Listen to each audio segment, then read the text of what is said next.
se acerca. No hay escapatoria. Durante Halloween, desaparece el velo existente entre este mundo y el más allá. Y entonces se abren los infiernos.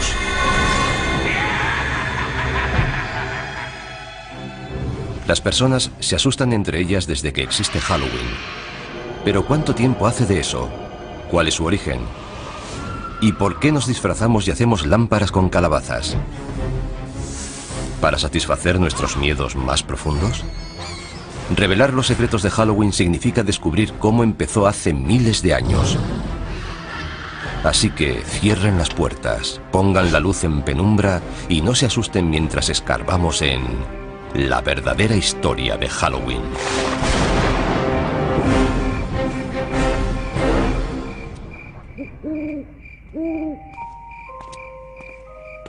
¿Cómo se puede describir Halloween sin que parezca que estás loco? Niños disfrazados van de puerta en puerta y nos amenazan. Nosotros, como respuesta, les damos golosinas. ¿Pero por qué? ¿Por qué tallamos caras en frutos y encendemos dentro velas? ¿Y por qué adornamos nuestras casas con ataúdes y tumbas? Lo cierto es que disfrutamos pasando un miedo de muerte. Halloween consiste en ser otro, en salir de nuestra propia piel. Lo soportamos porque sabemos que es solo una noche.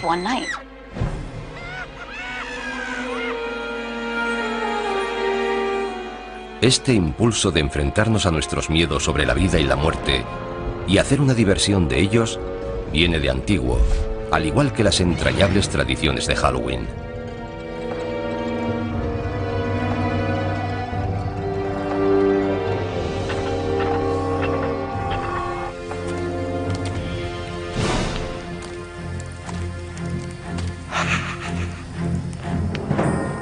Tiene un origen muy antiguo que se remonta al calendario celta.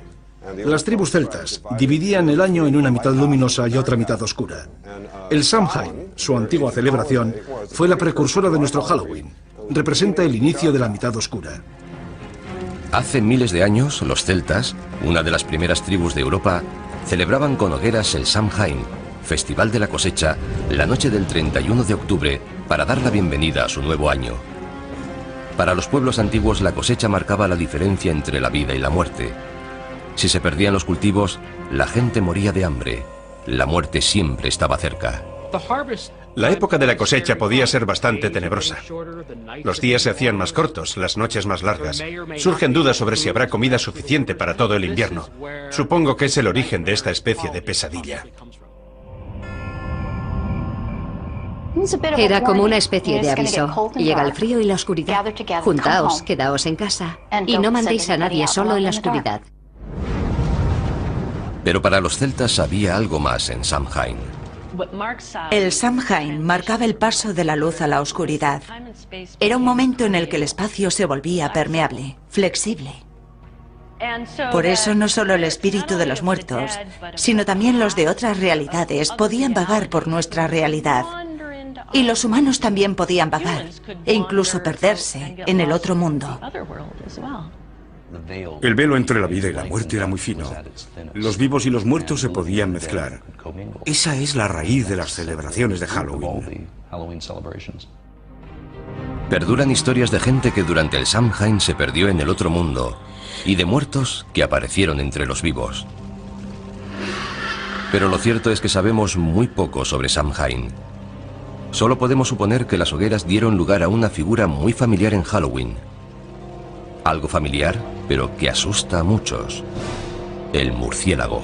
Antes de que existiera la electricidad, la única forma de ver a un murciélago era con el fuego. Y es bastante común verlos alrededor del fuego, porque los murciélagos comen insectos, y los insectos se sienten atraídos por la luz. Los murciélagos salen por la noche, y la noche era un tiempo que daba miedo. Si para alguien los murciélagos son lo mejor y lo peor de Halloween, se lo puede agradecer a pueblos antiguos como los celtas. Y no eran la única cultura antigua con costumbres aterradoras. Otros incluso visitaban a sus muertos. Muchas culturas dedican un día o un par de días a celebrar y reconocer la muerte. Un dato interesante es que gran parte de ellas, sobre todo las sociedades agrícolas, lo hacen en la misma época del año, porque en primavera las cosas surgen de la tierra, están muy verdes. Hacia mitad de verano se recoge la cosecha, y en otoño, cuando se acerca el invierno, las cosas mueren.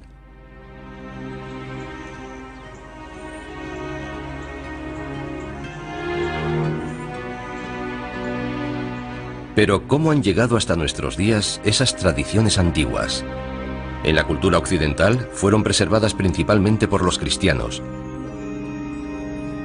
En un curioso e inesperado giro de la historia, cuando el cristianismo se comenzó a extender, adoptó y readaptó las costumbres paganas en vez de intentar acabar con ellas. Eso facilitaba la conversión de los paganos. Un festival pagano clave que recibió el maquillaje cristiano fue Lemuria. En él, los celebrantes aplacaban a la muerte y culminaba el 13 de mayo. Era el más espeluznante de los días que tenía el calendario romano para celebrar la muerte.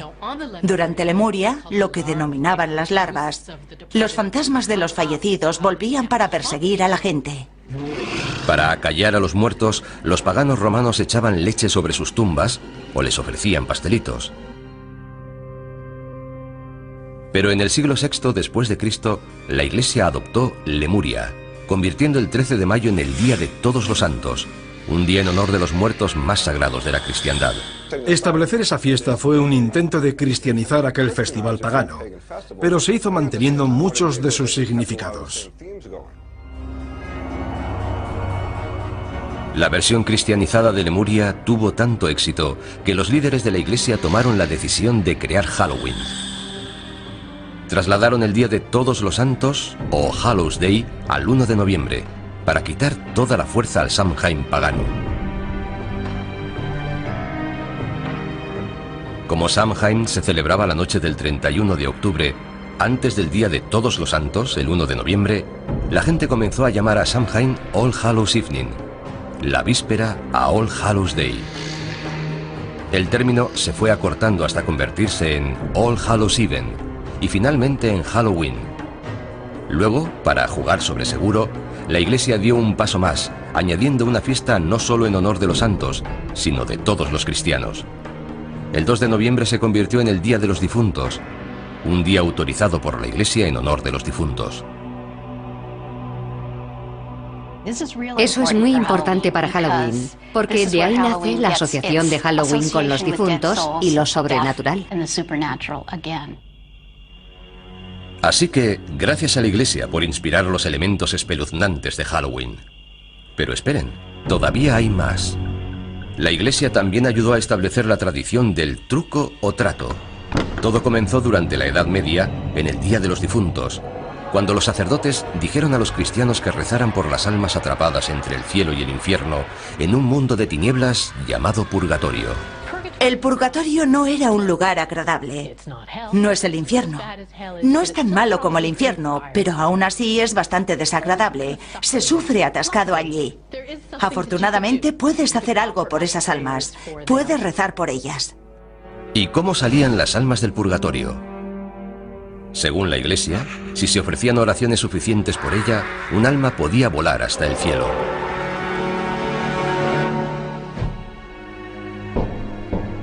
Esto condujo a una costumbre medieval que guarda mucha similitud con el truco o trato actual. Los niños recorrían las casas pidiendo pastelillos de almas, unos bollos especiados rellenos de pasas. A cambio de esas delicias, los mendigos ofrecían oraciones por las almas atrapadas en el purgatorio.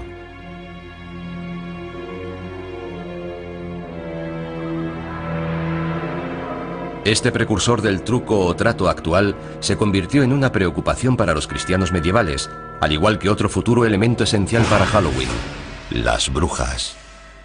Para la gente de la Edad Media era perfectamente lógico creer que había demonios y brujas. Si había demonios y brujas y eran responsables de las cosas malas del mundo, era lógico perseguirlos y matarlos. Así veían el mundo. El pánico a las brujas del siglo XVI contribuyó a establecer el aspecto del personaje que para muchos personifica Halloween. Casi siempre mujeres, las brujas eran consideradas aliadas de Satán.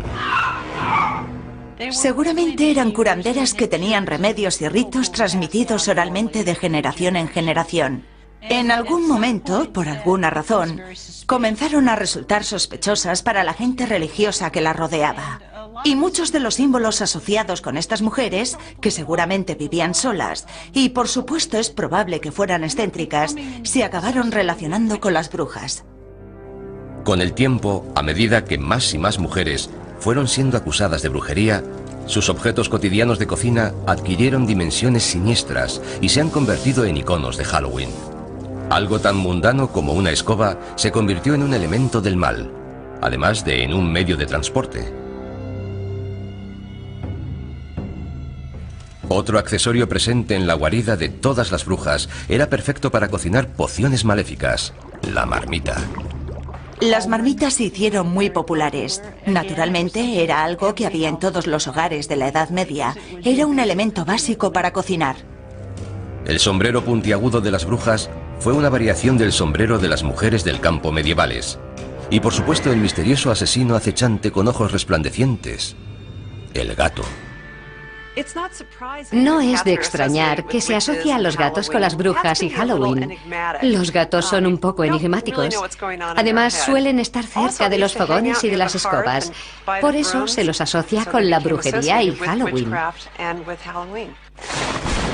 Gatos negros y brujas, cementerios y fantasmas.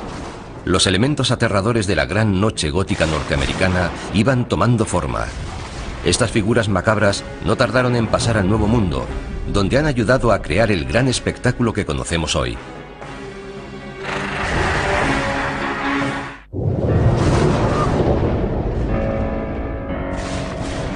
Hogueras, adoración a los muertos, mendigar pastelillos. Los elementos del Halloween actual acosaban a Europa a finales del siglo XVII. Pero todavía no se habían unido formando una aterradora fiesta laica. La historia comenzó a consolidarlos y a dar vida a una extraña celebración de la muerte.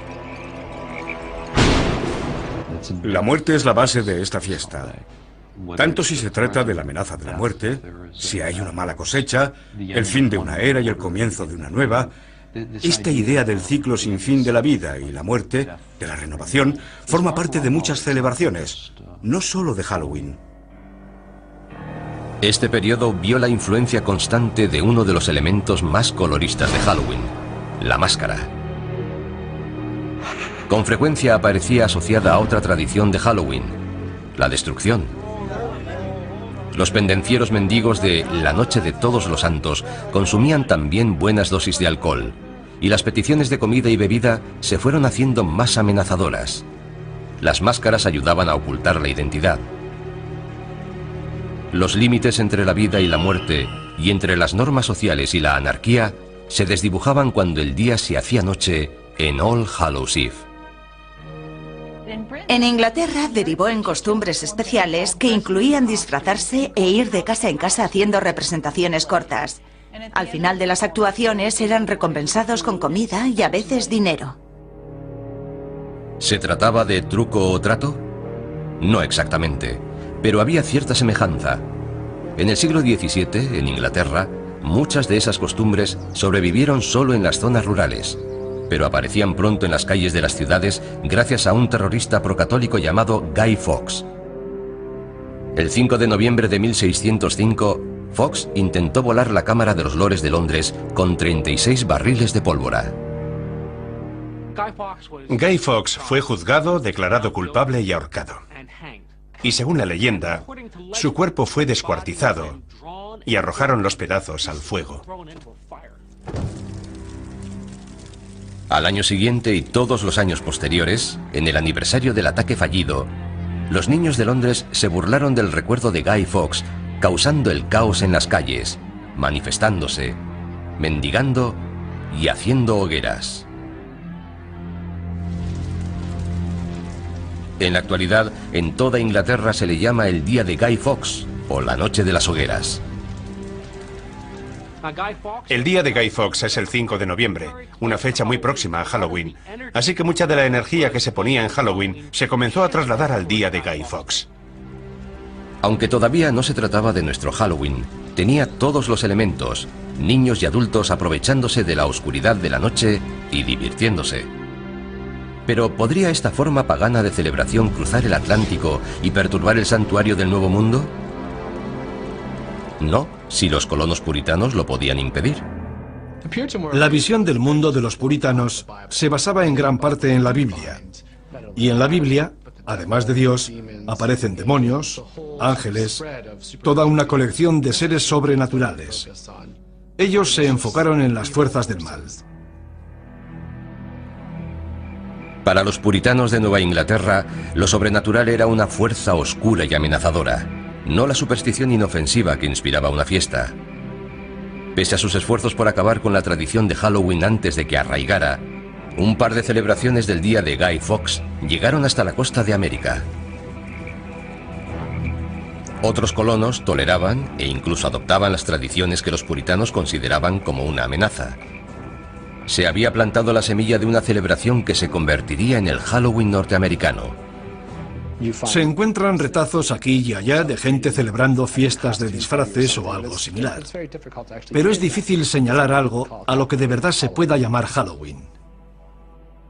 Por ejemplo, hay una descripción de 1883 de un Halloween. No trataba de una fiesta, sino de una pequeña reunión alrededor del fuego donde se contaban historias de fantasmas. Algo más espeluznante.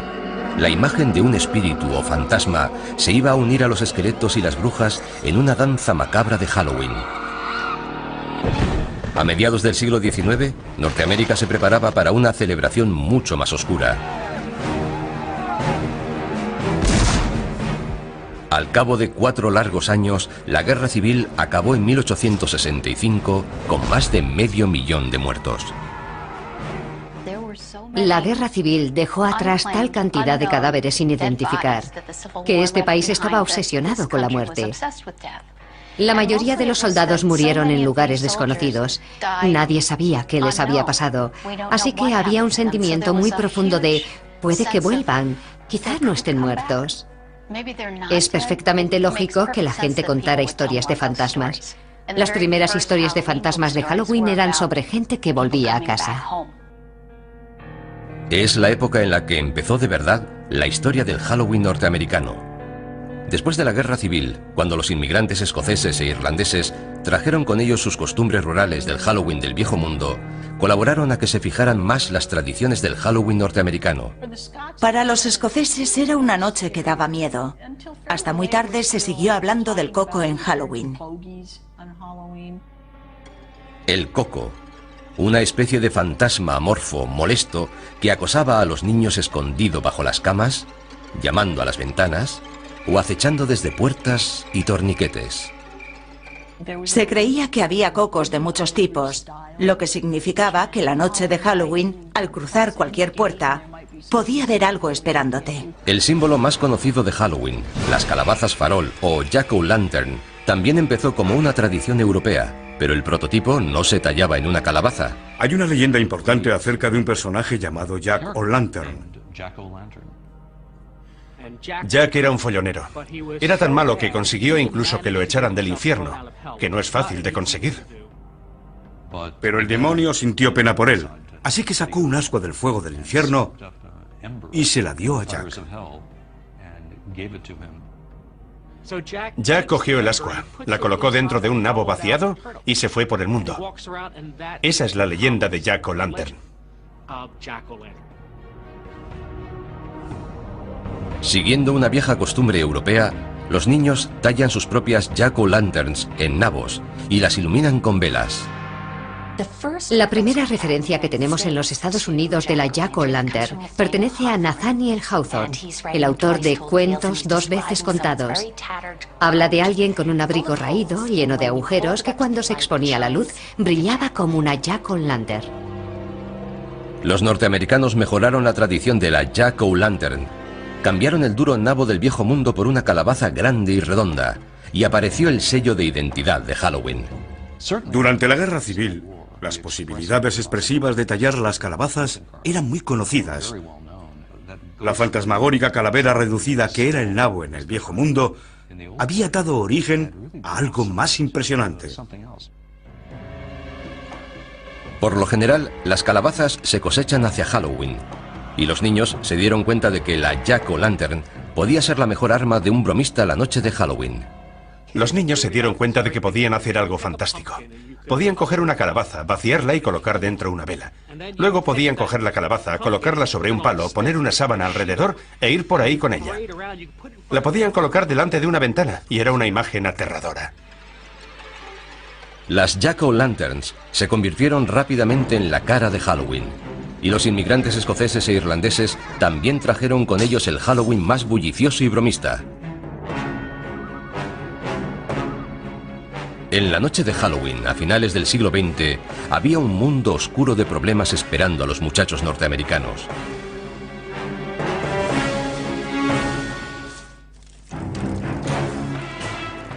Halloween había hecho un viaje oscuro y espeluznante desde su origen con los celtas siglos atrás. En la Edad Media se convirtió en una celebración cristiana para honrar a los muertos. Hacia el siglo XVI se convirtió en una bulliciosa celebración infantil marcada por las peticiones y las bromas. Hacia 1880, Halloween pasó a los pueblos y ciudades de América. Pero la fantasmagórica cara de Halloween fue reinventada con sombras horripilantes de naranja y negro a comienzos del siglo XX. Por primera vez, los artistas de la época unieron todos los elementos espeluznantes y los asociaron a Halloween. Esqueletos, telas de araña, calabazas y murciélagos establecieron el aspecto de Halloween que ahora conocemos. Entre esas imágenes están los fantasmas con sábana blanca. La sábana que llevan los fantasmas tiene su origen en la mortaja, la tela con que tradicionalmente se envolvía a los cadáveres antes de enterrarlos. ¿Y las Jack-o'-lanterns? La gran sonrisa recuerda el rictus de la cara del muerto, igual que la nariz triangular. Aunque se considere como algo divertido, la muerte sigue estando presente en esta imaginería. Los demonios con cuernos provienen de la descripción medieval de Satán. ¿Y las brujas? De la histérica caza de brujas que barrió Europa y la América puritana. Las brujas se hicieron muy populares en la primera mitad del siglo XX, por eso se relacionaron de forma natural con Halloween. Pero hubo un cambio en nuestra forma de percibir a las brujas. Las brujas del siglo XIX eran viejas, tenían la nariz grande y verrugas. Las brujas del siglo XX son más atractivas, lo que hace que Halloween, además de dar miedo, resulte un poco travieso. Halloween, además de vestir los viejos disfraces con disfraces nuevos, también iba creando nuevas tradiciones y bastante malas. ¿Se estaba saliendo de cauce Halloween a principios del siglo XX? Para desgracia de las autoridades y propietarios, la respuesta era sí. Se hacía cualquier tipo de travesuras imaginables. En aquella época la gente tenía carros. Los chicos mayores intentaban colocar el carro en la punta del almiar. Entre media docena de chicos empujaban para colocar el carro encima del almiar. Era muy divertido. No hacíamos nada realmente destructivo. Simples bromas. Pero otros realizaban bromas más destructivas. Las gamberradas, cometidas generalmente por adolescentes, acosaban ciudades como Chicago o Filadelfia. En la década de 1920, Halloween entró en crisis en Norteamérica. Las bromas de Halloween se habían ido de las manos. Las bromas destructivas iban más allá de aplastar calabazas. Los chicos colocaban pastillas de jabón en los carriles de los tranvías para que descarrilaran, y la gente resultaba herida. Quitaban los peldaños de la entrada de las casas, de modo que cuando la gente salía se caía y se hacía daño. Provocaban incendios, tiraban piedras contra las ventanas. Cosas realmente destructivas. En las comunidades rurales, los bromistas desmontaban carromatos y los volvían a ensamblar en los tejados. Quitaban las puertas de los cercados de las granjas para que los animales pudieran escapar. Esta broma era tan popular en algunos sitios que la noche anterior a Halloween se llamaba Noche de la Puerta. En otras ciudades se llamaba Noche Traviesa e incluso Noche Infernal. Las bromas de Halloween durante la Gran Depresión puede que fueran, en parte, producto de la desesperación de la época, una excusa para crear problemas. Pero ya había problemas suficientes por todas partes. Algunas comunidades no tenían dinero para alimentos y mucho menos para reparar los efectos de la destrucción. El Halloween de 1933 fue calificado como Halloween negro por muchos periódicos debido a la destrucción que hubo en las ciudades. Los chicos ya no hacían tonterías inocentes. Ahora rompían bombillas de las farolas, incendiaban edificios, rompían las ventanillas de los coches. Si Halloween quería perdurar, tenía que cambiar. Los colegios, los departamentos de policía y otras asociaciones civiles promovieron de manera muy activa la idea de apaciguar Halloween. También empezaron a organizar todo tipo de actividades para entretener a los chicos. Fiestas por la ciudad, concursos de disfraces, juegos, todo lo que se les ocurría para que la gente dejara de hacer gamberradas. Las empresas de artículos para fiestas, Denison y Beisel, ayudaron en los esfuerzos cívicos. Denison publicó una serie de guías de Halloween llamadas Libros de Duendes, que indicaban formas para transformar Halloween de una noche de gamberradas en una noche de fiesta. Denison fue una de las primeras empresas en darse cuenta de que se podía ganar dinero con Halloween. Comenzaron a poner a la venta su material para Halloween en tiendas de toda Norteamérica. También fabricaban máscaras y disfraces de papel. Ese fue el principio. Fue la primera vez que se fabricaban y comercializaban disfraces confeccionados específicamente para Halloween. Antes de eso, los disfraces siempre se habían hecho en casa. Cuando era niño no había disfraces de Halloween, como los que se llevan ahora. Ibas con mono, con vaqueros o con ropa desaliñada. Pero no ibas a la tienda a comprar un disfraz para Halloween. Simplemente ibas un poco llamativo. Los disfraces de papel eran elegantes y mejores que los hechos en casa, pero tenían sus inconvenientes. Por desgracia, mucho de aquel papel era inflamable. Me sorprendió la cantidad de notas de periódicos que encontré sobre disfraces que habían ardido. Al poco tiempo, otros fabricantes que se querían introducir en el mercado infantil de disfraces para Halloween comenzaron a hacer disfraces más duraderos. Los primeros disfraces confeccionados de Sears aparecieron hacia 1930 y ya no pararon. Los disfraces se inspiraban en los personajes de la radio y los tebeos. Disfraces para fiestas, disfraces para el campo, para desfiles callejeros, para fiestas en los colegios, fiestas en las iglesias. Halloween era un gran acontecimiento social. Los desfiles de Halloween también contribuyeron a sacar la celebración de las sombras y llevarla a la vista del público. Puede que Allentown, Pensilvania, celebrara el primer desfile en 1905, pero otras poblaciones no tardaron en seguirla. Toms River, Nueva Jersey, en 1919, Anoka, Minnesota, en 1920. Desde aquella época, Anoka ha celebrado el desfile todos los años. De hecho, la ciudad se llama a sí misma la capital mundial de Halloween.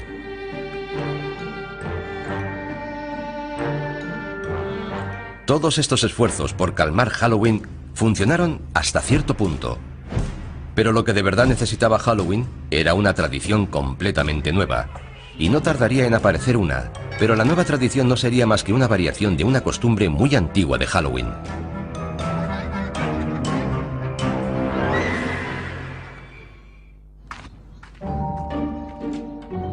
Hola. Truco o trato. La frase que derrama cataratas de caramelos en calabazas de plástico y fundas de almohada por toda Norteamérica la noche del 31 de octubre. Y aunque sea una costumbre con varios siglos de antigüedad, la frase truco o trato tiene seguramente menos de 100 años.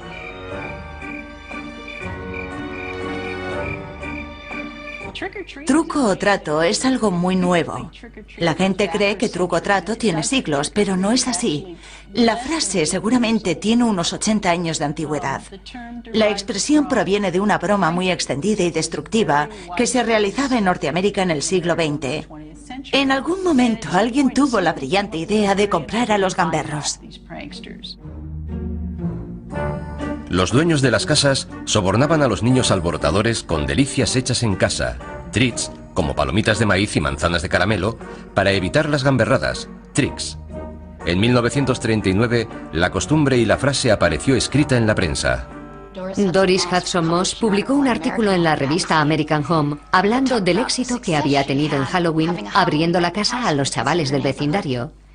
Les dio golosinas y no sufrió gamberradas. Funcionó.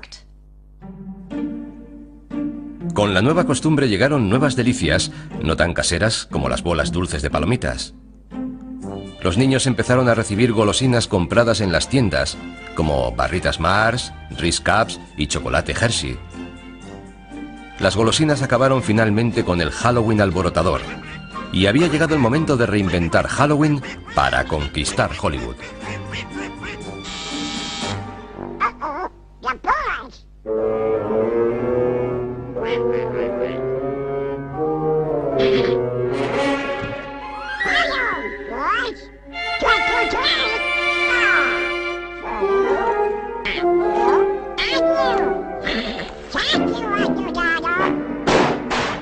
Halloween se estaba convirtiendo en un fenómeno de la cultura pop, una fiesta nacional adoptada por millones de personas que se lanzaban como carroñeras a disfrutar de dulces fabricados de manera industrial. De niño me encantaba Halloween. Participaba de forma activa.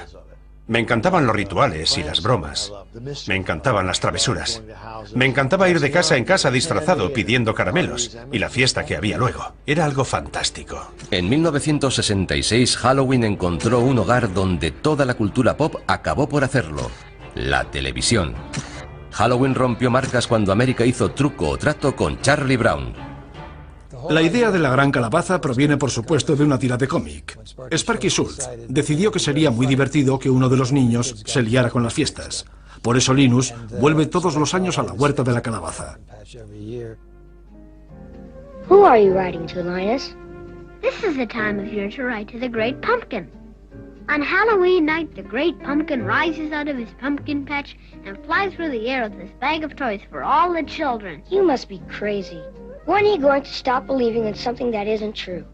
When you stop believing in that fellow with the red suit and the white beard. La televisión y la tira de cómic más popular dieron a Halloween el sello de aprobación no oficial. La festividad no había sido tan popular en toda su historia. Pero los dibujos animados sobre Halloween para niños eran una cosa y una película para adultos con Halloween como tema otra muy distinta. Nadie lo había intentado antes, es decir, hasta que el director John Carpenter se decidió a hacerlo en 1978 con el clásico La Noche de Halloween. La idea de llamar a mi película La Noche de Halloween se le ocurrió al distribuidor. Cuando lo dijo pensé, es perfecto, nunca se había hecho una película basada en Halloween. Fue como una revelación. ¿Cómo no se te ha ocurrido hace años? Es una idea genial. Esa película costó $325.000 y dio origen a una saga que recaudó más de $500 millones y abrió un nuevo campo, elevando las películas de terror de serie B a la de respetado cine de género. Y por accidente redefinió también nuestra actitud ante las máscaras de Halloween. Todo empezó cuando el escaso presupuesto para guardarropa obligó al equipo a crear una máscara para el malo, Michael Myers, con apenas nada. El director de producción fue a la tienda de artículos de magia Bert Wheeler, en Hollywood Boulevard, y compró una máscara de Capitán Kirk, de Star Trek, que no se parecía nada a William Shatner. Me quedé mirando aquella cara extraña y alargada. La pintamos con spray y la retocamos un poco. Estaba distorsionada, lo que resultaba perfecto. En el guión ponía que llevaba máscara. La máscara improvisada y el villano que había detrás de ella no tardaron en convertirse en figuras emblemáticas de Halloween. Michael Myers, aunque la película original se estrenó en 1978, sigue siendo uno de los personajes de Halloween más famosos de todos los tiempos. La idea de un acosador con máscara amenazando a los jóvenes en Halloween desvió del foco de atención de Halloween de los fantasmas y los duendes hacia la maldad humana. Pero aquella máscara anodina hizo mucho más. Contribuyó a redefinir los límites de lo que podían ser las máscaras de Halloween. Y fue el preludio de la nueva cara de Halloween en el nuevo milenio.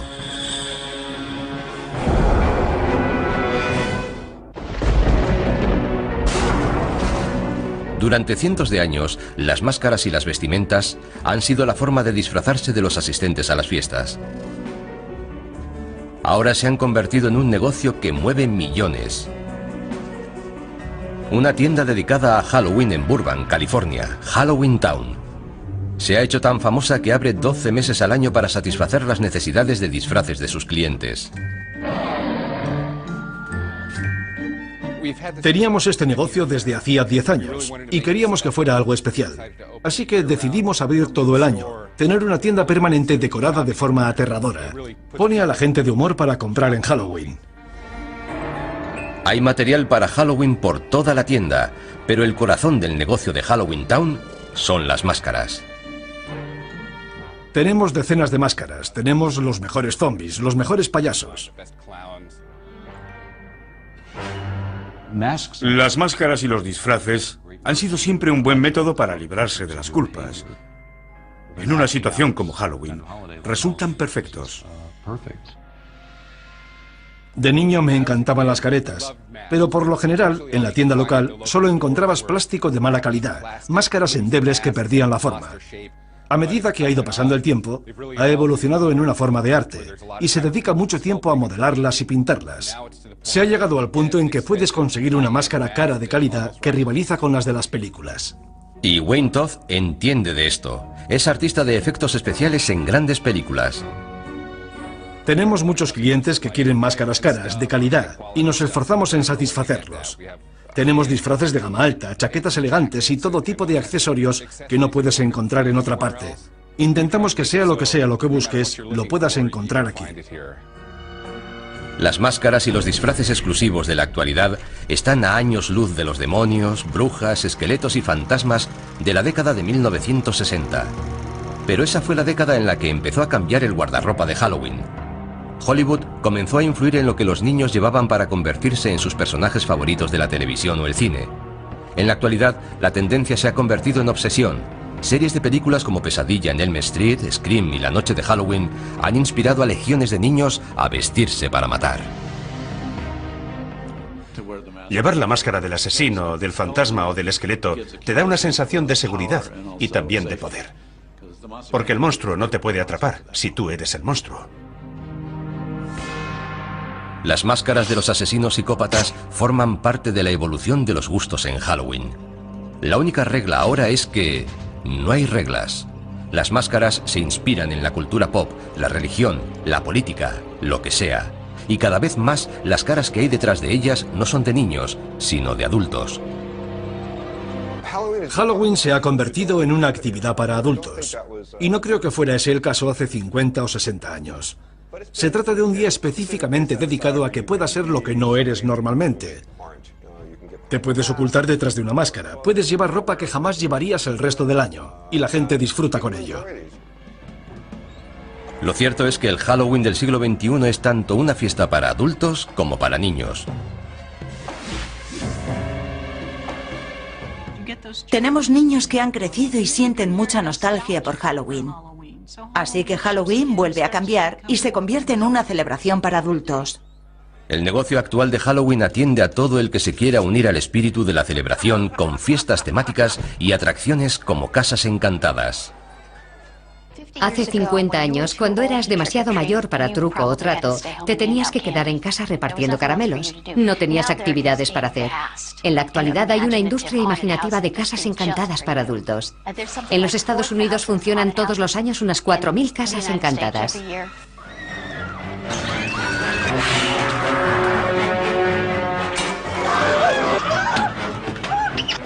Adoro las casas encantadas, me fascinan.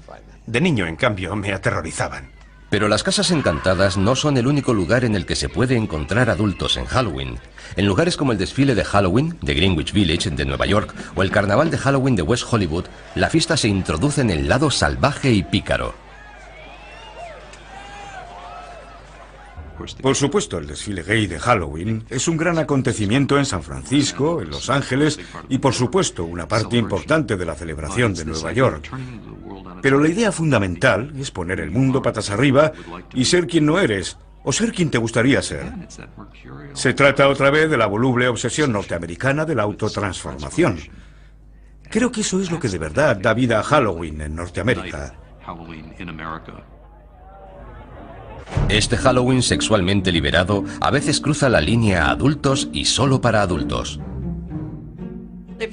Si observas los disfraces que se venden en la actualidad para adultos, los disfraces para mujeres parecen disfraces de prostituta.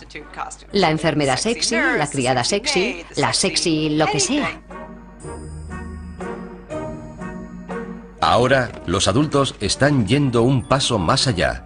Se aprovisionan de golosinas hechas especialmente para Halloween y acompañan a sus hijos de puerta en puerta la noche de Halloween. Los que se dedicaban al truco o trato en los 70 y los 80 aprovechan la oportunidad de revivir el Halloween de su infancia y se disfrazan por completo, supuestamente para vigilar a sus hijos. Halloween ha asustado a los niños durante años y ahora asusta también a los padres. Les da miedo mandar a sus hijos sin supervisión a un mundo hostil lleno de caramelos envenenados y manzanas con cuchillas de afeitar. Pero no deberían tener miedo. He crecido oyendo hablar de manzanas con cuchillas de afeitar. Está claro que se trata de una leyenda contemporánea, de una leyenda urbana. Existe una gran preocupación social al decir a los niños que acepten caramelos de desconocidos. Así que han surgido muchas historias sobre cuchillas en manzanas de caramelo, etc. Todos los años los padres se preocupan mucho por ello. ¿Han existido alguna vez manzanas de caramelo con cuchillas? Creo que en un par de ocasiones. Pero por supuesto habría que preguntar qué fue primero, la historia o el suceso. Cuchillas en manzanas, calabazas, pasteles de almas. Entre ellos han conformado la leyenda, la sensación de Halloween que percibimos. El Halloween actual tiene muchas máscaras. Es un día para que los adultos exploren un poco más sus fronteras. Muchas mujeres quieren tener un lado sexy y solo lo manifiestan en Halloween. Quizá deberían hacerlo con más frecuencia. Pero Halloween sigue estando dominado por los niños. Cuando eres niño, tienes una noche al año en la que mandas. Te tienes que disfrazar, tienes que ser algo que no eres normalmente, e incluso te pagan por el placer de hacerlo. Es una fiesta asombrosa. A Halloween no le gusta que le amansen su energía. Su aspecto rebelde surge siempre por algún lado.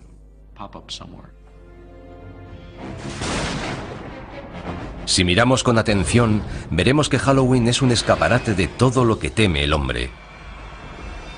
A lo largo de los siglos hemos aprendido a convivir con lo que más nos asusta.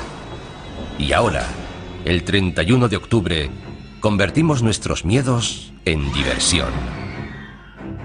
Así que cuidado con las casas encantadas y las puertas chirriantes, las sábanas hinchadas y la luna llena.